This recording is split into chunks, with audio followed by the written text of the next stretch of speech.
berdiferensiasi.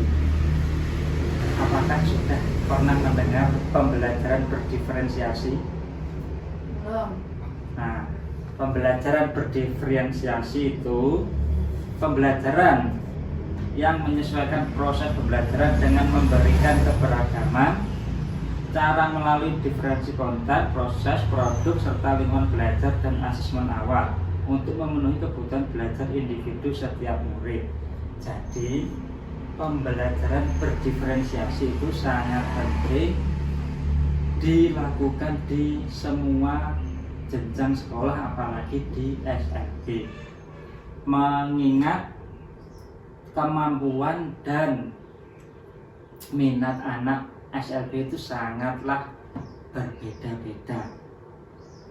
Untuk selanjutnya, mengapa pembelajaran berdiferensiasi harus dilakukan atau harus diterapkan? Mengapa harus diterapkan? Pembelajaran berdiferensiasi perlu diterapkan untuk membantu setiap murid yang pada dasarnya memiliki kemampuan yang beragam agar dapat tumbuh semaksimal mungkin sesuai dengan kemampuannya. Jadi, guru akan berusaha untuk mengetahui perkembangan kelasnya secara keseluruhan. Begitu juga murid, mereka akan belajar memahami pertumbuhan mereka sendiri. Mereka akan berbicara tentang tujuan pembelajaran dan cara mencapainya. Semua pertumbuhan yang ditunjukkan murid seberapapun kecilnya, seperti itu.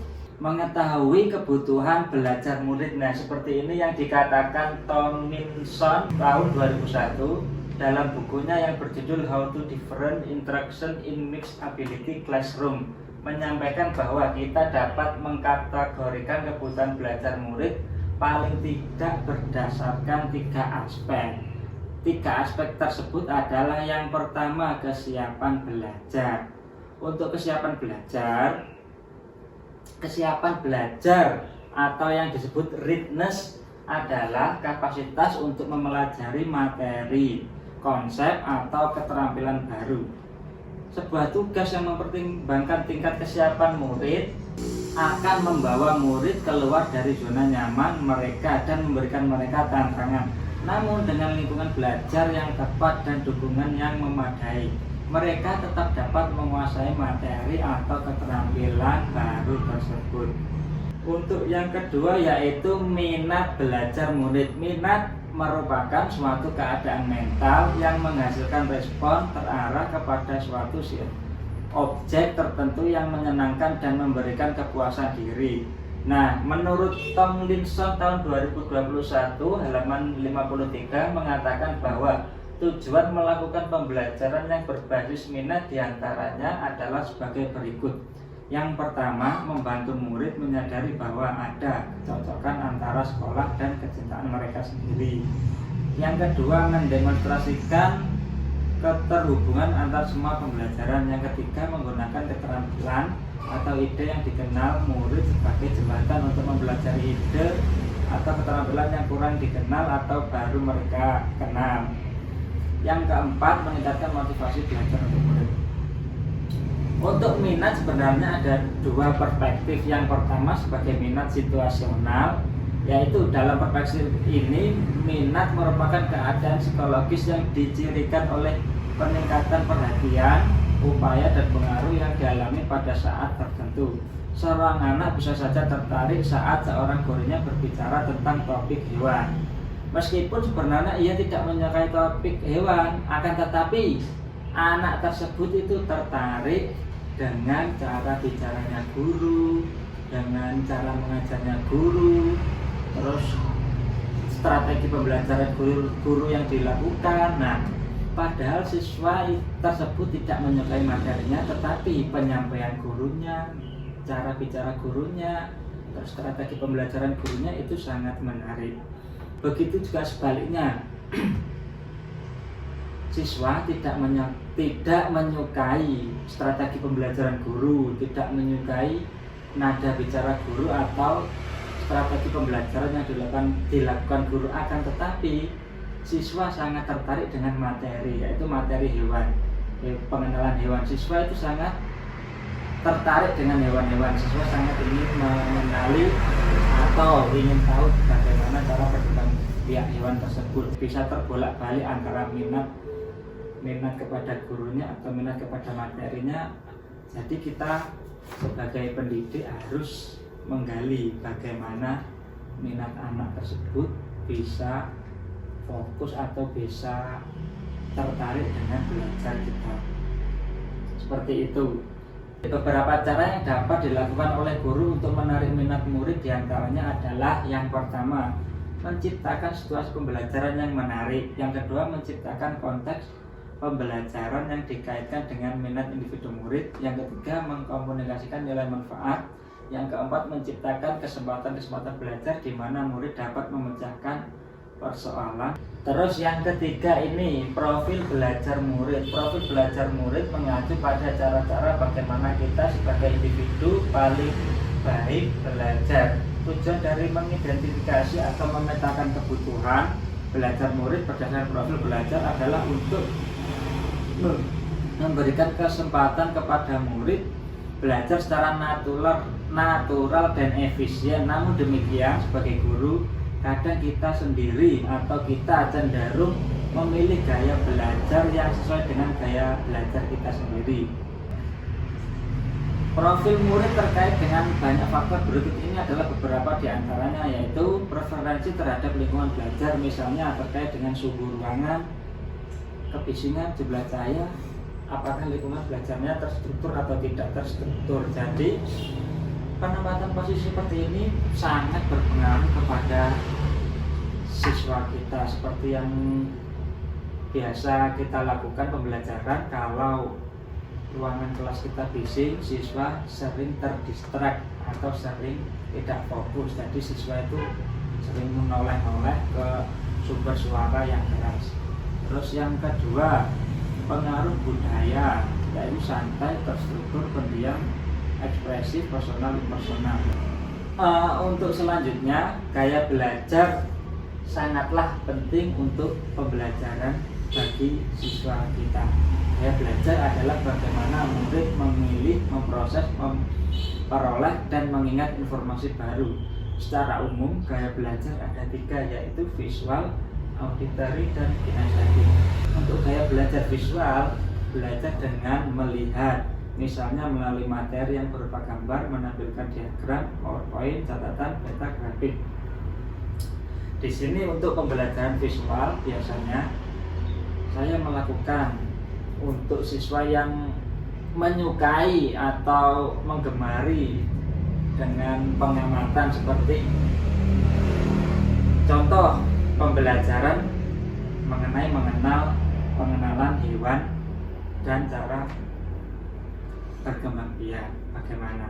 Nah, untuk pembelajaran visual, siswa itu bisa saya tampilkan biasanya melalui proyektor seperti ini, dan dikenalkan gambar, terus ada hewan dan bentuknya seperti apa, terus penulisannya nama hewan itu seperti apa, nanti suaranya juga seperti apa. Nah, jadi untuk pembelajar atau gaya belajar visual itu lebih menggunakan visualnya untuk menangkap informasinya. Nah, sedangkan untuk auditory, belajar dengan mendengar, misalnya mendengarkan penjelasan guru, membaca dengan keras, mendengarkan pendapat saat berdiskusi, mendengarkan musik. Untuk yang kedua, pembelajaran auditory, yaitu belajar dengan mendengar. Nah, seperti contoh murid saya itu Alif Saputra tunanetra, kan tidak mungkin kan pembelajaran visual. Terus Alif itu daya ingatnya sangat-sangat kuat. Jadi waktu belajar itu saya atau bersama teman-teman Alif itu mendengarkan seumpama tadi materinya mengenai hewan. Jadi mendengarkan hewan serta cara berkembang biaknya bagaimana. Nanti Alif itu disuruh menceritakan kembali. Kalau Alif pembelajaran auditori itu sangat-sangat bagus. Alif disuruh menceritakan kembali itu hampir sama persis dengan alur cerita yang didengar di YouTube tadi. Nah, untuk yang ketiga, pembelajaran kinestetik, belajar sambil melakukan. Jadi ini tuh kinestetik, pembelajarannya dilakukan secara bergerak. Nah, anak itu biasanya tidak bisa diam. Seperti contohnya pembelajaran tadi kan mengenai materi hewan. Biasanya yang saya lakukan itu ada gambar hewan ayam, terus ada penulisan ayam. Nanti anak tersebut saya suruh menghubungkan atau menempelkan sesuai tulisan dan gambar ayamnya. Jadi gambar ayam letaknya di ayam, gambar sapi penulisannya di sapi, seperti itu. Atau ditarik garis di papan, sapi dihubungkan dengan penulisan sapi, gambar sapi dihubungkan dengan penulisan sapi, gambar ayam dihubungkan dengan penulisan ayam. Atau untuk membedakan mana hewan yang bertelur, mana hewan yang beranak. Jadi ini ada kolom atau wadah untuk hewan bertelur, ini kolom atau wadah untuk hewan yang beranak. Jadi ada banyak hewan seperti sapi, ayam, bebek, gajah, itu gambarnya. Jadi anak disuruh mengelompokkan. Jadi anak itu bergerak, jadi itu belajar sambil melakukan. Mana yang bertelur dimasukkan ke tempat yang bertelur, mana yang hewan beranak dimasukkan ke tempat hewan beranak. Jadi siswa akan sangat senang melakukan pembelajaran. Jadi pembelajarannya pastinya tidak akan membosankan. Untuk selanjutnya yaitu menentukan strategi dan alat penilaian yang akan digunakan.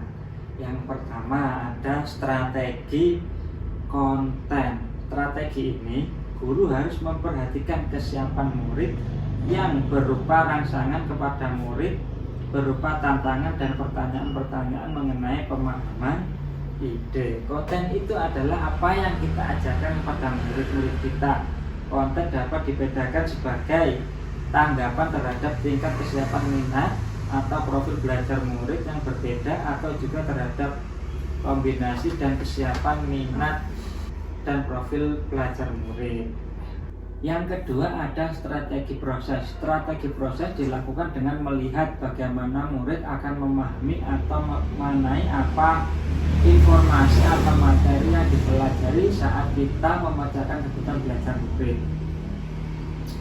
Cara untuk melakukan strategi proses yaitu yang pertama menggunakan kegiatan berjenjang di mana semua murid bekerja membangun pemahaman dan keterampilan yang sama, tetapi dilakukan dengan berbagai tingkat dukungan, tantangan atau kompleksitas yang berbeda. Yang kedua, menyediakan pertanyaan pemandu atau tantangan yang perlu diselesaikan yang akan mendorong murid untuk mengeksplorasi berbagai submateri. Untuk yang langkah ketiga, membuat agenda individu untuk murid. Misalnya guru dapat membuat daftar tugas yang berisi pekerjaan umum untuk seluruh kelas serta daftar pekerjaan yang terkait dengan kebutuhan individu murid. Yang ketiga, dapat menggunakan strategi produk. Strategi produk adalah tagihan apa yang kita harapkan dari murid atau hasil pekerjaan murid yang ditunjukkan kepada guru berupa bentuk karangan, hasil tes, presentasi, diskusi, pertunjukan, pidato, rekaman, diagram. Nah, di sini untuk strategi produk tadi kan ada gaya belajar visual, gaya belajar auditori, gaya belajar kinestetik. Nah, untuk gaya belajar visual itu biasanya saya melakukan strategi produk. Itu produknya itu berupa menggambar seumpama materi hari ini tentang hewan bertelur dan beranak. Jadi yang suka menggambar atau secara visual itu produknya itu menggambar bagian hewan yang bertelur sama bagian hewan yang beranak, seperti itu. Jadi dikelompokkan hewan yang bertelur dan beranak dan itu digambar. Nah, untuk gaya belajar yang auditori biasanya strategi produknya itu Setelah peserta didik atau siswa, saya memutarkan video mengenai